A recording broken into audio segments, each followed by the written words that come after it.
All right, we have a problem where we have a quadratic function modeling the height, y, in feet of a ball thrown by a child, where x is the horizontal distance in feet from the point at which the ball is thrown.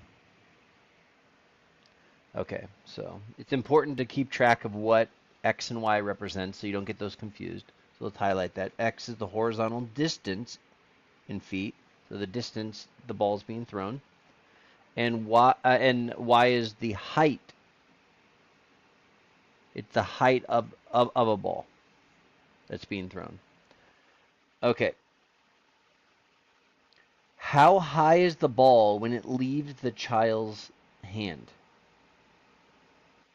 So when it leaves the child's hand, how far is the ball away from the child?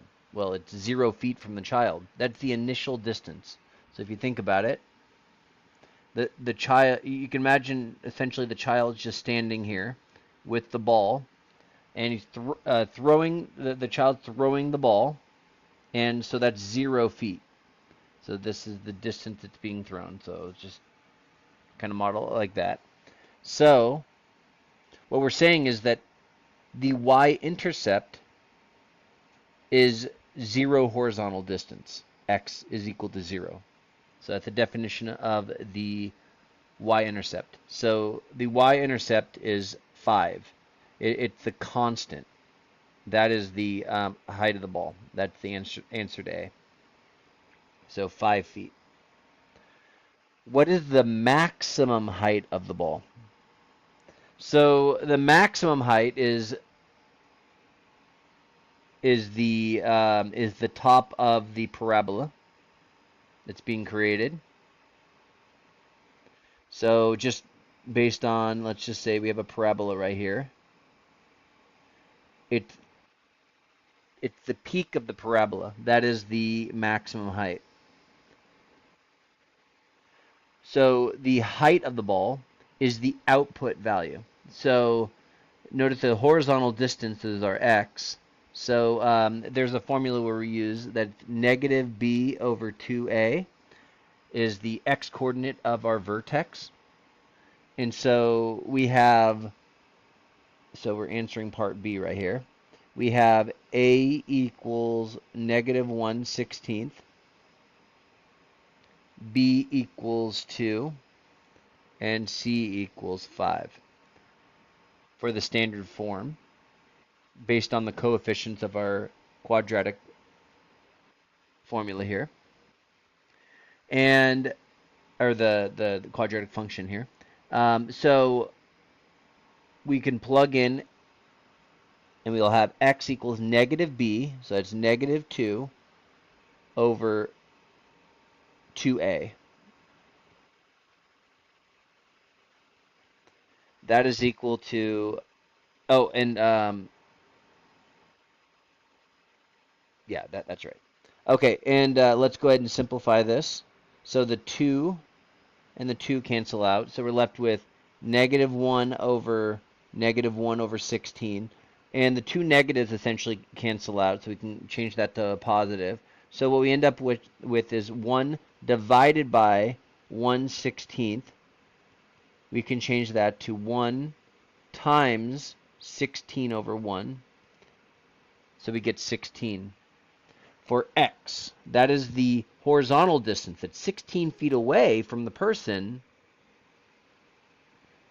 We have our maximum height. We don't know what the maximum height is. The maximum height we have to plug into the function and figure out what y is equal to. So that's just the x value.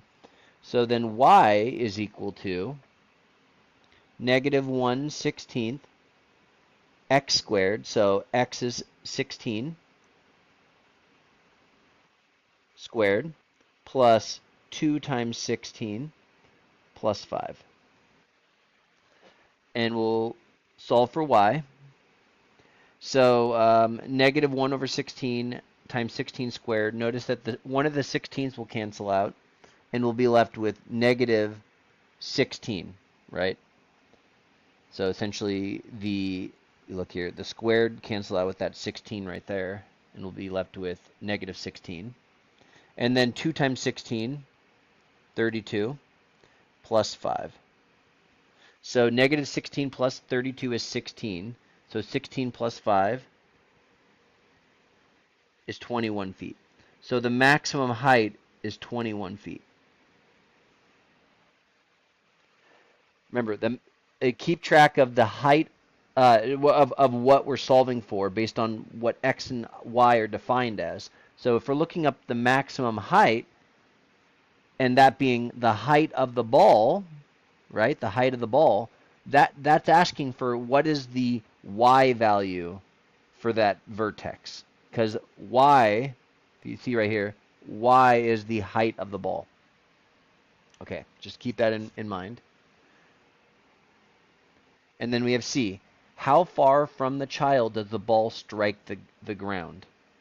So the height of the ball when it strikes the ground is 0. So we're looking at y equals 0, right? Y equals 0 because the height when the ball strikes the ground is what's being described here. The ball striking the ground. The height is 0, and y is the height. So y equals 0. So we're going to plug that in. That gives us 0 equals negative 1 over 16 x squared plus 2x plus 5. And we can plug it into the quadratic formula if we would like to here. And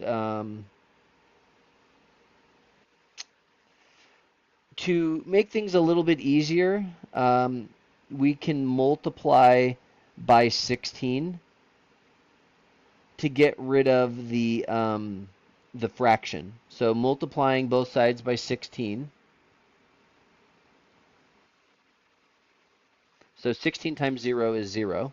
So we would get 0 equals negative x squared plus 16 times 2 is 32. 16 times 5 is 80. So we can plug that into the quadratic formula. So remember the quadratic formula is x equals negative b plus or minus the square root of b squared minus 4ac all over 2a. And